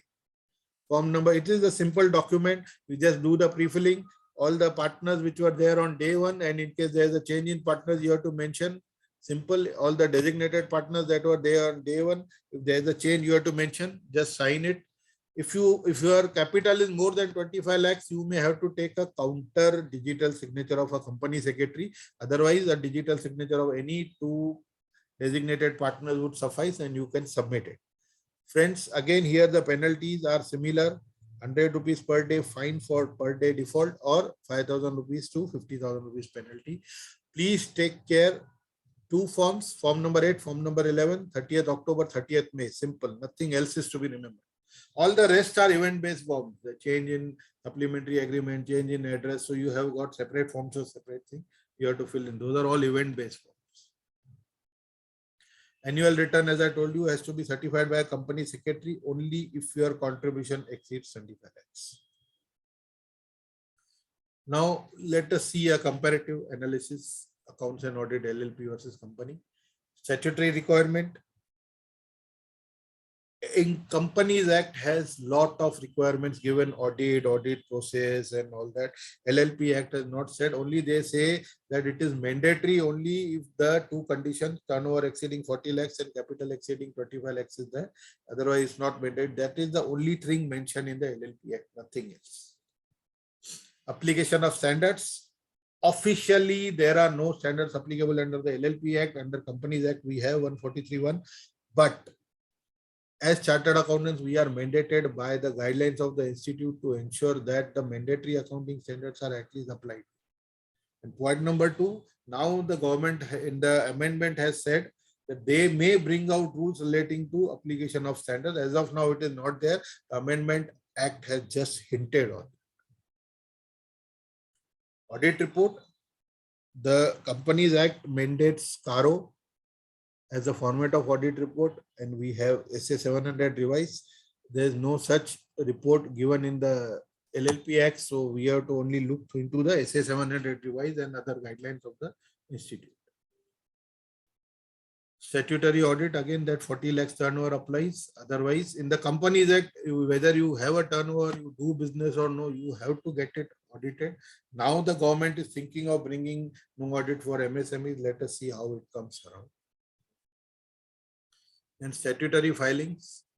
For LLP, only 2 filings. Form number 8, October 30, a statement of accounts and solvency. Form number 11, annual return, May 30. Simple. Company, you have got a lot of compliances, MDT 7 and all that you know. So you can understand the issues why people have started moving to LLP. For designators and they are the only persons liable to sign all these papers, and if they don't file in time, then they are liable for the penalties. Also, designated partners, especially personally liable for all the penalties. Other stakeholders, it doesn't affect because ultimately they have just given these responsibilities to the directors and the designated partners. Just now we'll deal with the residuary classes, mergers and acquisitions. They are practically similar. Section 62, 63, they are similar to the Companies Act provisions that you have to follow. And winding up and dissolution, as I told you earlier also, they are guided by the LLP Winding Rule 2012. And earlier they had stated that winding up procedures laid down under Companies Act 56 to be applicable. But ultimately they brought out in 2009, this had come that they had put in section 440 onwards of the 56 Act would be applicable. And then they brought in winding up rules 2010, and finally they came with 2012 rules, which are still prevalent. And that is the procedure that you have to follow. And this is the biggest notification of 80 pages that has come with the LLP winding up rules.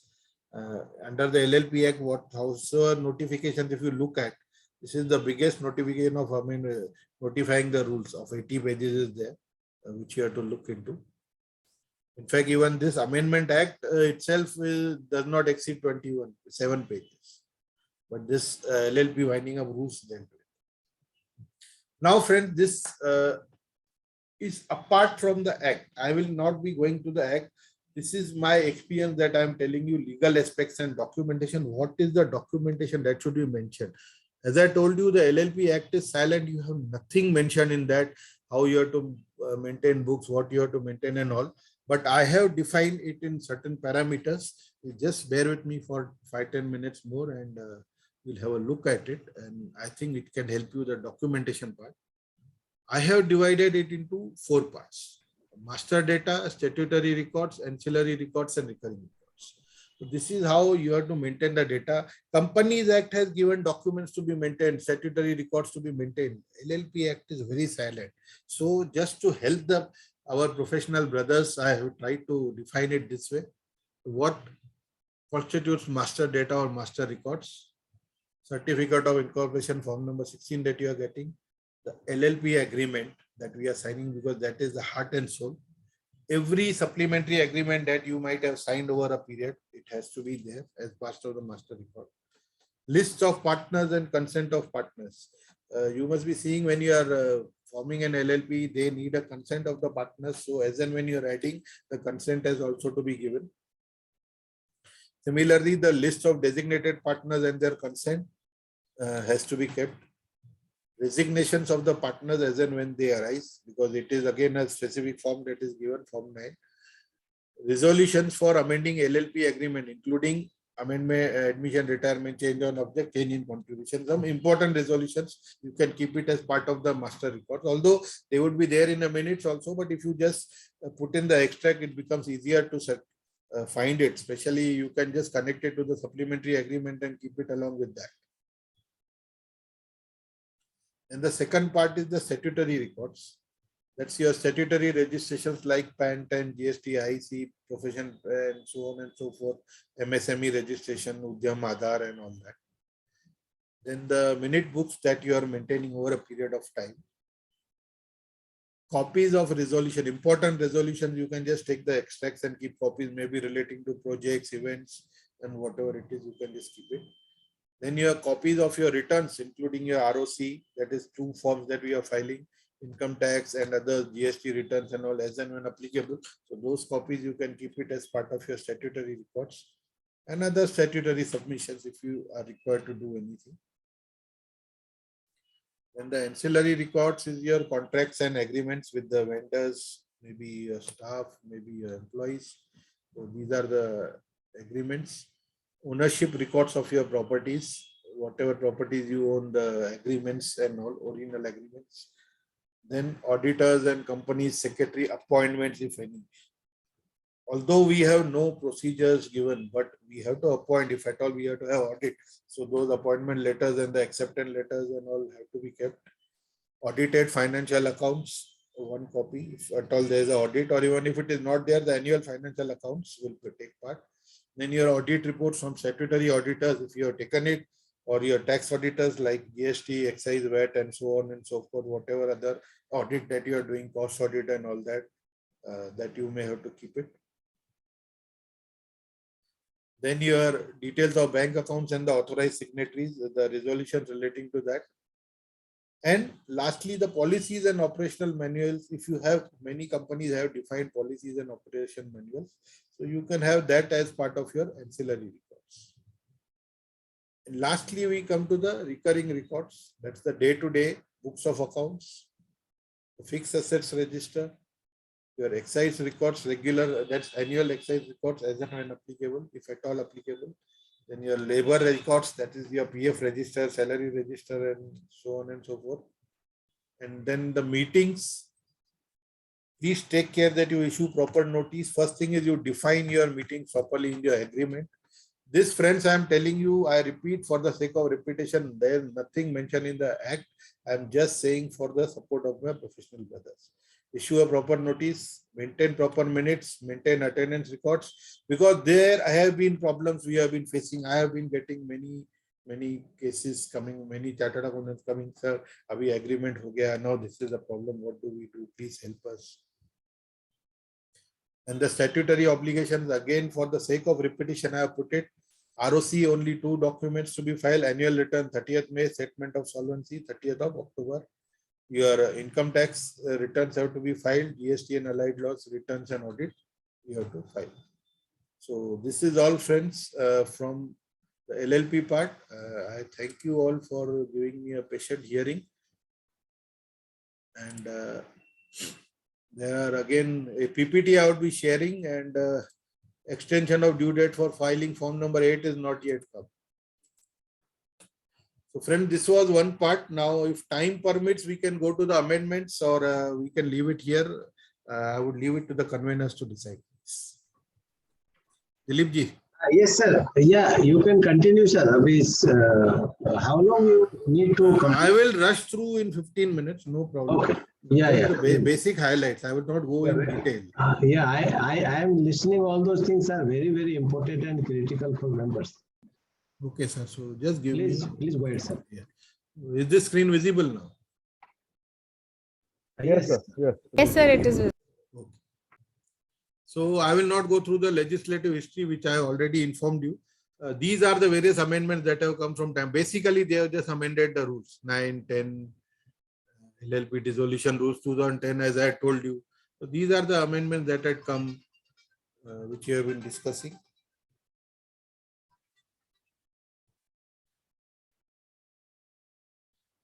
These are the salient features of the Amendment Act. Now we come to the Amendment Act, the salient features. They have introduced the concept of a small LLP. They said a concept, we will go into all these in 2 minutes. Then they have introduced the concept of a non-convertible debenture. Earlier a small LLP or not there. Now they have done small LLP. Applicability of accounting and auditing standards. We have discussed that this would apply, but what procedures have not been defined. I will just highlight these into brief, all these points. Then special courts, they are bringing in special courts. Then they have increased the jurisdiction of tribunals and appellate tribunals. And certain offenses have been decriminalized. Then the punishment of fraud has been increased, because this has been a highlight. Earlier it was 2 years, now it has been increased to 5 years. Compounding of offenses, which was not allowed under the original LLP Act, now they have allowed the compounding officers and they have defined a process. And because they have introduced penalties, so now they have brought in the process of adjudication of penalties also. Earlier penalties were not there. And then there used to be issues when there were identical or undesired names. Supposing somebody has created a Reliance Infrastructure LLP, so it was an identical name, there were complaints and the procedures were very tough. So they have simplified that procedure, in fact. So now we look into the small LLP. Small limited liability LLP means contribution of which does not exceed 25 lakh rupees or such higher amount. So they say that as of now, the LLP which has a contribution of 25 lakh rupees or less will be treated as a small LLP, but they may notify that contribution to increase up to 5 crore rupees. So with that, I think they may also amend the audit limits and all that. That we'll know subsequently. As of now, we don't know. Or the other condition, and the other condition is that the turnover does not exceed 40 lakh rupees or higher amount. Again, that turnover limit may be increased to 50 crore rupees by notification at any time in the future. But as of now, LLPs with 25 up to 25 lakhs contribution or up to turnover 40 lakhs will be treated as a small LLP. The benefit that they are given is to small LLPs that the penalties will be 50% of the penalties defined in the Act. So they have said that what other benefits they are giving, we don't know. We have to wait for the rules and other notifications. But as of now, they have only given one benefit, that the penalties would be 50% of the total penalties applicable. Then non-convertible debentures, again, they have just given a definition of a non-convertible debenture issued by, that is there. And then they will be making rules. And once the rules are there, then only we'll know whether how do we issue non-convertible debentures and how they are accounted. As of now, we cannot issue, but they will be bringing out. They have just made an amendment by creating a definition, and they have stated that they would be making rules relating to issue of debentures, how the debentures to be issued, maintaining the records of debentures, manner of creating the debenture redemption reserve, and information and documents and return of allotment to be filed with the registrar. So we have to be ready to wait for a host of rules and to study the new rules. But as of here, nothing is there. Once it comes, I think that's why I've been saying that I can complete in a short time, because we can have a detailed lecture once we have the detailed rules, because still the rules are awaited. There are lot many rules to come based on these amendments. Similarly, they have stated that in consultation with NAFRA, they may prescribe accounting standards and auditing standards to be applicable to LLP Act, which as of now are not applicable. But yes, as I discussed earlier, as chartered accountants, we anyhow had to follow the mandatory accounting standards, but they may apply then these accounting standards and auditing standards may apply to LLP as a whole or a particular class or classes of LLP, which they may still give. So we have to wait for amendments. Just a thing. Then they have established special courts. Then they have defined the powers and procedures and appeals and revisions and jurisdiction of the courts. We'll just see in a brief. Central government is to designate the number of courts as may be required. The special court will consist of a single judge holding office as a session judge in case of offences punishable with under this act with imprisonment of 3 years or more. There is only one punishment under section 30 which goes up to 3 years or more, that is for fraud. So if there is a case of fraud, it will go to a special court consisting of a session judge or an additional session judge. The others will go to the metropolitan magistrate or a judicial magistrate of first class. So only in case of a fraud, it will go there because there is only one punishment which is above 3 years under the whole LLP Act, and the others are less than 3 years, 1 to 2 years. So they will all be tried by the metropolitan magistrate or a judicial magistrate, which will be appointed in concurrence with the Chief Justice of High Court. Now what they are saying, till the time we appoint these judges, the special courts constituted under section 435 of the Companies Act will be deemed to be the special courts. So by default, they have started the working of special courts by designating special courts nominated under 435 of the Companies Act to be special courts under the LLP Act. Separate courts may be designated. So powers of the court will be all offences to be tried by special courts only. No other court can deal with it. So the cases cannot be filed with any other court. The courts, if there are any other offences, supposing there is a fraud in the LLP and which is connected to say maybe other acts under CBI and all also, they would all be tried with the same special court. Then the court, if the offence is punishable less than 3 years, the court may try an offence summarily. A summary offence is that without detailed trial, they would just look into the documents and submissions of both the sides and the court may decide whether it is guilty or no. And so this saves the procedure. And in case of a summary trial, the imprisonment cannot be more than 1 year to be passed. So what they have done is, although the imprisonment may be 2 years, but after summary, if they think that the court may say that, okay, let us give an imprisonment up to 1 year and we'll pass a summary trial or maybe acquit it also. And then record it. But if the court feels that after looking at the summary, if the court feels that no, this person is liable to be imprisoned for more than 1 year, then they can pass an order recalling the summary trial procedure and then they may say that we'll proceed under the regular procedures. Appeals and revisions, all appeals shall go to the high courts. Then the jurisdiction, special courts have jurisdiction and power to impose punishment under section 30. This is for the fraud that I told you. All the matters to be pending as of now before any court will be transferred to special courts by default. So they want to have fast track courts. This is the main intention. Section 47A, cognizance of offences.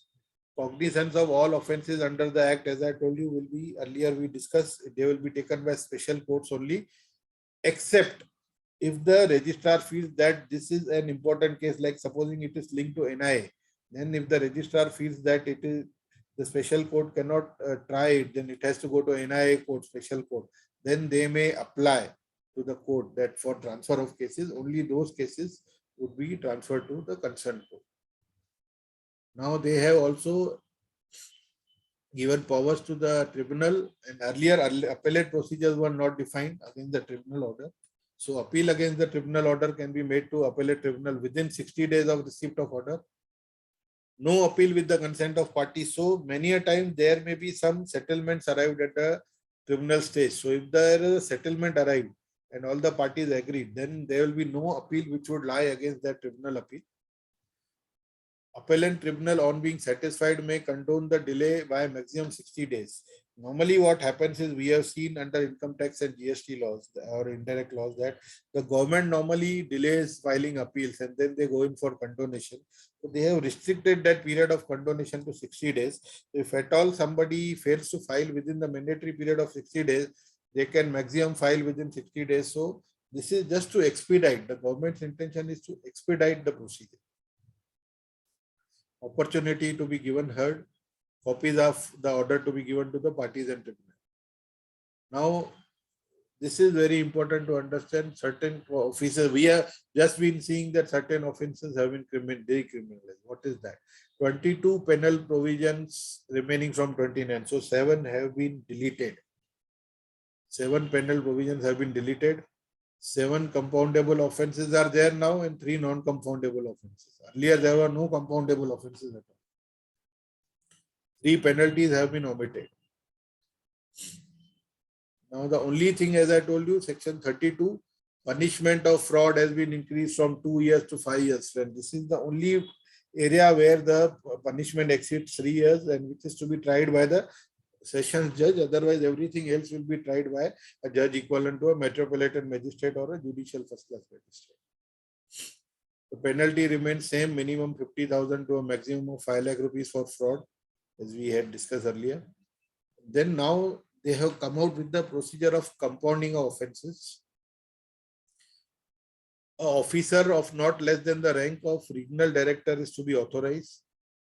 Amount equal to the maximum fine, but not less than the minimum fine should be the compounding agreed. So if their fine is agreed that minimum 100 rupees per day and maximum of 50,000 rupees. So this is what the compounding can be, minimum 100 rupees and maximum of 50,000 rupees. Once you have done the compounding, you cannot reapply for compounding within 3 years of the first compound. So once in 3 years, you get an opportunity of compounding. In case of compounding is done before the initiation of prosecution. So if you go for compounding, prosecution cannot be initiated against you. So if there is a prosecution matter with a punishment of jail and all, if you go for compounding, you are saved from prosecution. And in case the prosecution has been filed and you file for compounding and the compounding has been accepted, the registrar has to apply to the court to discharge the offender. So there will be no prosecution. So still you have got a chance that even if the prosecution has been initiated, you can still go for compounding, and if it is accepted, your prosecution charge can be withdrawn. But here they have also put in a penalty that in case after compounding, if you don't pay the compounding charges, the original fine will be double than what you are liable to pay. Now they have also brought in the procedure to adjudication of penalties. Registrars and officers not below the rank of registrars can adjudicate. Adjudication officer may levy penalty. So once they issue you a show cause, they will give you a chance of hearing. Penalty for small or startup LLP to be 50%. This is what I told you earlier, that small or startup LLP, the penalties will be 50% subject to upper limit of 1 lakh rupees or 50,000 for the partner, 1 lakh rupees for the LLP. So this is, as of now, this is the benefit that they are given to small LLPs. Other benefits may follow. Opportunity of being given is heard and order appealable before the regional director within 60 days. If you have a penalty order, you can appeal against it to the regional director. Now, friends, we discuss identical, means identical or too nearly resembles to that of any other limited liability partnership or a company. Like Reliance Infrastructure LLP, if you form, that company can complain to the LLP, or if it is a registered trademark of a proprietor also under the Trademarks Act, then also it is deemed to be an identical company. So such LLP company or proprietor may issue directions to change name. So if that such LLP or company or the proprietor complains to the central government, they may issue directions to change name. Earlier, there was a penalty. This is one of those penalties which has been deleted if you don't change the name within 3 months. Application from the proprietor can be made within 3 years. So if there is if you find that my trade name has been violated and some LLP is using it, so within 3 years you have to make that application. The LLP has to obtain the new name within 3 months of the direction and intimate the registrar within 15 days. Earlier, if you don't obtain within 3 months, you have to pay a penalty. Now, in case of a default, the central government may directly allot you a new name. The penalty has been deleted. So this is one positive thing that they have brought in. And there were two sections, section 17 and 18, which they have merged into one section. These are the just references to Companies Act 56. This is just consequential that since they are amending, they have all changed the sections wherever 56 was referred to Companies Act 2013. Section 18, 73 and 81 have been deleted. Central government may issue clarification. They have taken the power that in case there are certain things which may not be suitable to work in the Amendment Act, so they may issue clarifications within the next 3 years.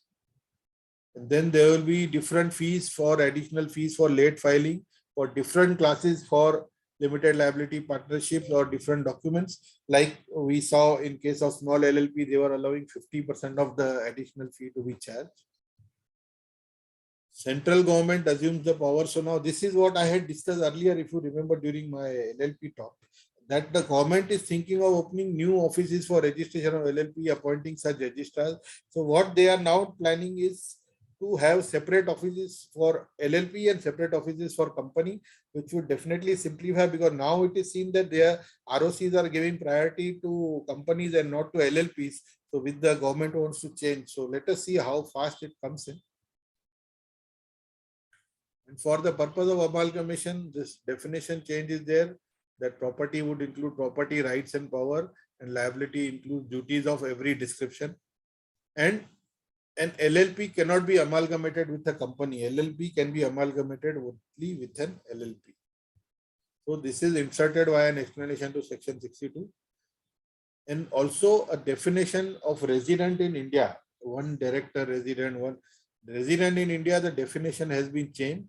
That earlier it was a person staying in the previous year for 180 days of or more would be a resident.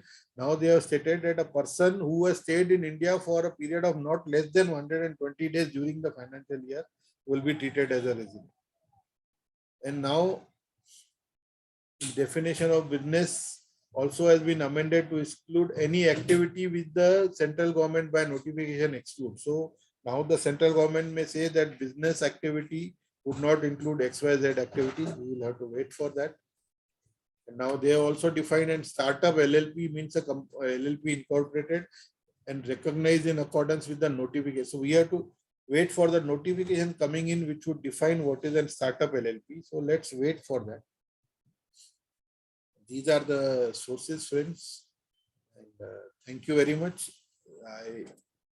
This was just a brief recap of the amendments. We have to wait for the notices and the circulars to come in before we move ahead. Thank you, sir. It was a wonderful session. A very informative one indeed. Lots of practical difficulties that we face as in a day-to-day practice regarding incorporation of LLP has been explained by you. I think you have taken all the questions during your presentation. And we have already exceeded the time limit. So we will have a formal vote of thanks and then we'll close the session.